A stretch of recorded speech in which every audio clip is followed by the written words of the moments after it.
What a random Thursday night in the middle of February off of the Super Bowl. Joy, good morning to you. Good morning. It's the night we deserved after the last 2 weeks. I like that, the night we deserved. Couldn't have put it any better. I've determined, though, that the LeBron James era didn't start last July when he signed on. Remember Magic Johnson waiting outside the house supposedly an hour before go time. And then walks in and they talk for 3 hours and a deal is consummated and Paul George announces he's staying and, all right, this is the plan, and they slowly executed the plan. It didn't start then. That was the signing. But it starts now.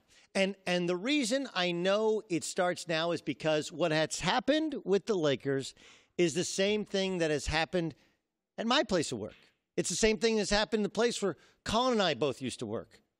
It's the same thing that happens sometimes where you work. It happens in pro sports franchises where the new boss comes in. This happens. The new boss comes in. And the first 6 months, the first 3 months, they're just everybody's friend. They just get to know people. They get to know, Bonnie, who handles my audio. They get to know Bonnie. They get to, John Goulet, we used to work together. They know people. Where do you live now? What do you do? What would you change about your job? They ask smart questions, and they're more listeners. They're wallflowers. That's what you do for the first 3 months. And then the next 3 months, you put together kind of a plan. I like this. I don't like this. This is what we want to do. And then 6 months in, you call everybody in a meeting, and you fire somebody, and you shake things up, and you appoint somebody else in charge. And then everybody goes back to their desk and they start firing off emails. They start preparing their resume because they don't know if they're next. Right? They don't know. Wait, the guy who was the boss, who the big boss just fired, well, he liked me. And the new guy didn't like me. Hell, I might be next. Or maybe it's the opposite. He didn't like me. He's gone. Happy days are here again. I'm good with the new boss. This is Business 101. This is New CEO 101. There's actually a book about this. It's called The First 90 Days. And the first 90 days, I'll save you a quick read. It's a good read. You should pick it up, especially if you're going to a new place of work. The idea is you got to understand and absorb some of the new culture before you ever try and think about installing your own beliefs or your own culture. Because you got to understand what you're dealing with. That's what LeBron James did. Did you watch them play last night? When they're down 18 points in the second quarter, were they moving the ball and playing like the Golden State Warriors? No. They were playing like the Cavs. They were playing like the Heat. They were playing like the Cavs before, which is, let's get the ball to number 23, and let's all space out the floor and let him make plays for us. And just try and make shots. Try and get stops. He's going to create all our offense. Why? Because that's how LeBron plays. Like, look, the playbook is the same no matter where he goes. Why? Because that's what you didn't hire LeBron James to be a ball mover, right? You're not going to teach any old dog, especially one who has won as much, competed at that high level, new tricks. It's just not how he's wired. You ain't rewiring this deal. He is what he is. Chris Ballard took over the Indianapolis Colts. It's going back a couple years ago. Did he fire Chuck Pagano right away? No. He began the process of gutting and remaking his roster, acquiring draft picks, cap space, and slowly executed his plan. And then before this season, he fired his coach and thought, I'm going to hire Josh McDaniels, a quarterback guru, to go along with my super bright quarterback. That didn't work out. He went to his plan B. And ends up hiring a guy in Frank Reich, who's former quarterback guru, and it worked out quite well. Now, look, it wasn't a 6-month plan, but the idea was he was still kind of a wallflower the first couple of months, kind of figuring out the lay of the land, had a plan, and slowly executed that plan.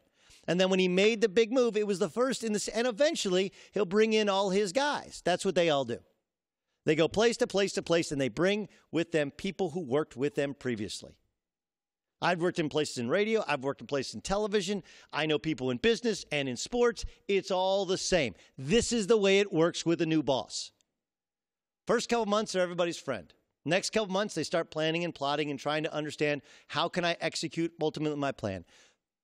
6 months in, big firing, big change. And then slowly they start bringing in their old guys who know how they operate, know how to execute, and know what the boss likes and what he doesn't like.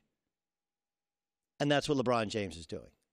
Was it an ugly and weird week? Absolutely. Are there far more things to talk about in terms of how the Lakers managed today, waking up knowing that their season could have been an abject disaster had they lost last night, had Rondo not picked up the basketball that was loose after a bad shot when LeBron doesn't touch the ball in the last possession of the game? Sure. But that's not what happened. This is why sports is so much better than real life. We have all this to talk about, and we can only react to the fact that the ball did go through the basket. They lost by 42. There's trade speculation. They're down 18 points, and they find a way to escape and to survive. And what an incredible game. What an incredible Thursday night. Just the whole day was exhausting and exhilarating all at the same time.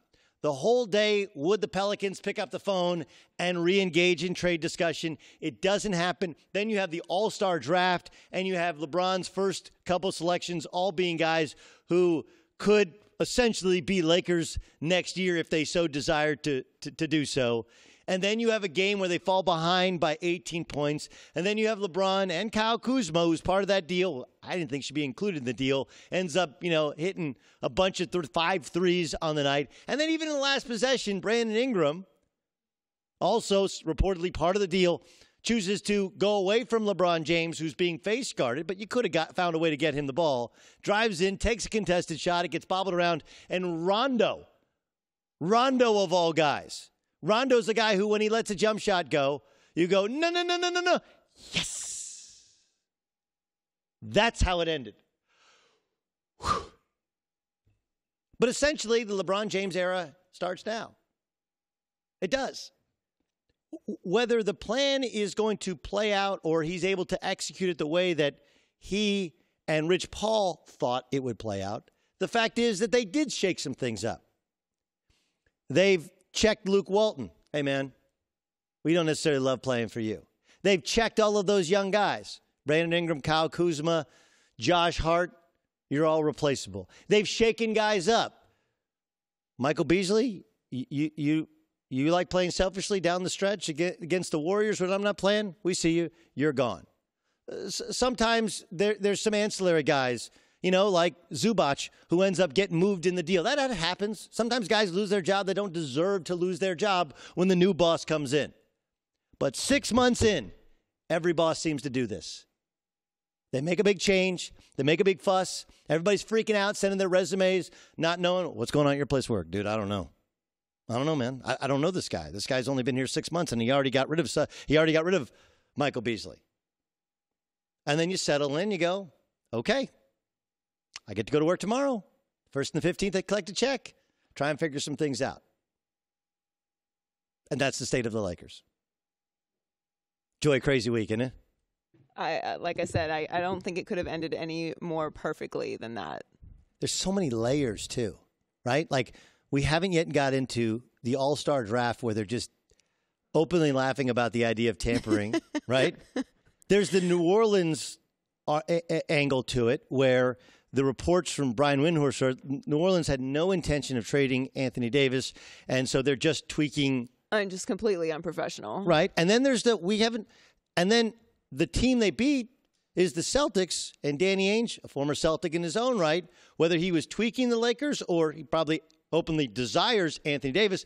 The reason that the Lakers weren't able to consummate the kitchen sink trade was the idea that, hey, we're open to the idea in the offseason of trading anybody on our roster, even Jason Tatum, if possible. But we can't make that trade now because the Kyrie Irving and the Anthony Davis, the contract thing, there's the Derrick Rose rule. We can't do it now, but we were open to possibly doing it. And that's the team that they beat last night on a last-second miracle shot.